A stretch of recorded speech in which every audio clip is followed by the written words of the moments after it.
Bismillahirrahmanirrahim. Assalamualaikum warahmatullahi wabarakatuh. Kami dari kelompok 6 yang beranggotakan saya sendiri, Rafiq Fauji, beserta teman saya Ihsan dan Yuli Nur Aini. Di sini kami akan menjelaskan bimbingan dan konseling di sekolah. Bimbingan dan konseling di sekolah.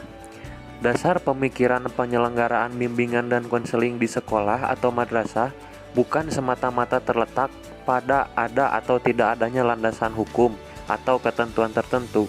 Namun, yang lebih penting adalah menyangkut upaya memfasilitasi peserta didik agar mampu mengembangkan potensi dirinya. Selain itu, konseli sebagai seorang individu yang sedang berada dalam proses perkembangan atau menjadi on becoming, yaitu berkembang ke arah kematangan atau kemandirian. Untuk mencapai kematangan tersebut, konseli memerlukan bimbingan karena mereka masih kurang memiliki pemahaman dan wawasan tentang dirinya dan lingkungannya. Juga pengalaman dalam menentukan arah kehidupannya.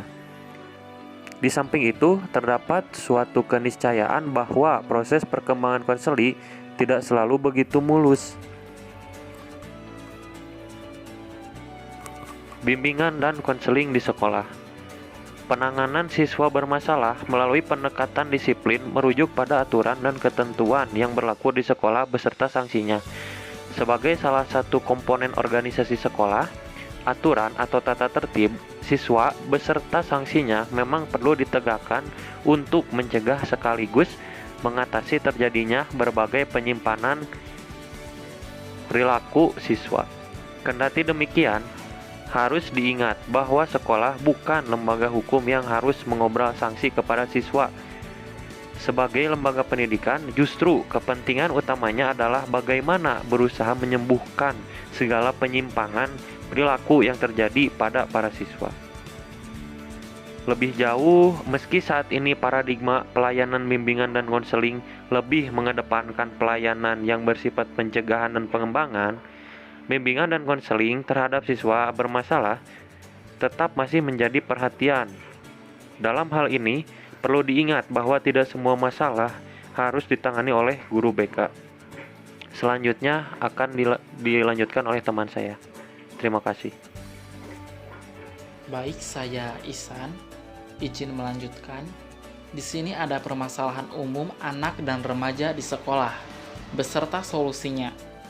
Dalam hal ini, Sofyan S. Willis 2004 mengemukakan tingkat masalah beserta mekanisme yang menanganinya. Seperti teman-teman lihat dalam bagian berikut. Lanjut. 1. Masalah kasus ringan, seperti pembolosan, malas, kesulitan belajar, berkelahi dengan teman, minuman-minuman keras tahap awal, berpacaran, dan mencuri. Kasus ringan ini dibimbing oleh wali kelas dan guru dengan berkonsultasi kepada kepala sekolah, konselor, atau guru pembimbing, dan mengadakan kunjungan rumah. 2. Masalah kasus sedang, seperti gangguan emosional, berpacaran dengan perbuatan menyimpang, berkelahi, kesulitan belajar karena gangguan keluarga, minuman-minuman keras tahap pertengahan, mencuri kelas sedang, melakukan gangguan sosial dan asosial. Kasus sedang ini dibimbing oleh guru BK dengan berkonsultasi dengan kepala sekolah, ahli, polisi, guru, dan sebagainya. Dapat pula mengadakan konferensi khusus. 3. Masalah kasus berat, seperti gangguan emosional berat, kecanduan alkohol dan narkotika, pelaku kriminalitas, siswa hamil, percobaan bunuh diri, perkelahian dengan senjata tajam atau senjata api. Kasus berat ini dilakukan oleh ahli tangan kasus kepada ahli psikologis dan psikiater, dokter, polisi, ahli hukum yang sebelumnya terlebih dahulu dilakukan kegiatan konvensi kasus. Untuk selanjutnya akan disampaikan oleh teman saya. Terima kasih. Halo, saya Yuli Nur Aini. Di sini saya akan melanjutkan pembahasan tentang contoh permasalahan umum anak dan remaja di sekolah beserta solusinya. Nah, baik, untuk yang pertama ada penganiayaan terhadap siswa yang lebih lemah atau bullying. Dan solusi yang bisa kita terapkan, yang pertama, buat waktu khusus untuk berbicara dari hati ke hati dengan siswa pelaku bullying.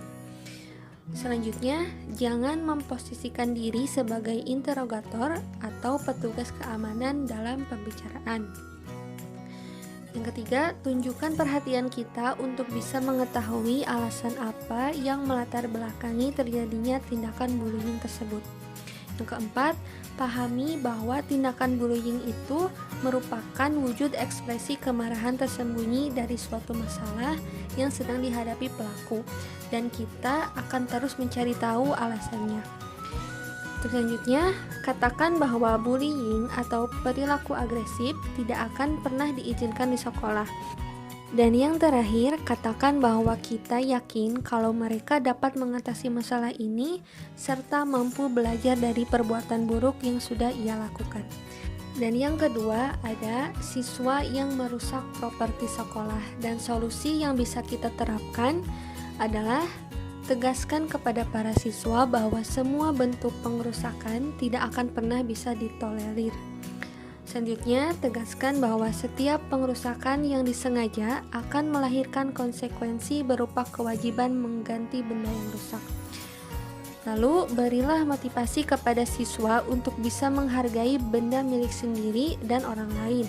Dan yang terakhir, cari tahu masalah yang sedang dihadapi siswa dan bantu untuk mencarikan solusinya. Untuk contoh yang ketiga, siswa yang suka tawuran atau berkelahi. Dan solusi yang bisa kita terapkan adalah ajaklah berbicara secara pribadi, lalu simak semua alasan yang dia berikan sehingga dia merasa mesti berkelahi. Selanjutnya, diskusikan masalah tersebut dengan tidak menyudutkannya. Yang keempat, berikanlah alternatif lain kepada selain berkelahi. Misalnya, menyarankan siswa tersebut untuk mengikuti ekskul bela diri. Selanjutnya, ajari mereka keterampilan untuk memecahkan masalah. Lalu, ubahlah siklus perkelahian di antara kedua siswa dengan mengungkapkan kata-kata yang bijak namun tegas. Dan yang terakhir, lakukan pengawasan, perhatian, dan pendampingan secara maksimal. Baik, mungkin itu saja yang dapat kami sampaikan. Mohon maaf apabila ada kesalahan dalam penyampaian materi dari kelompok kami. Apabila ada pertanyaan, silahkan ditulis di kolom komentar. Terima kasih.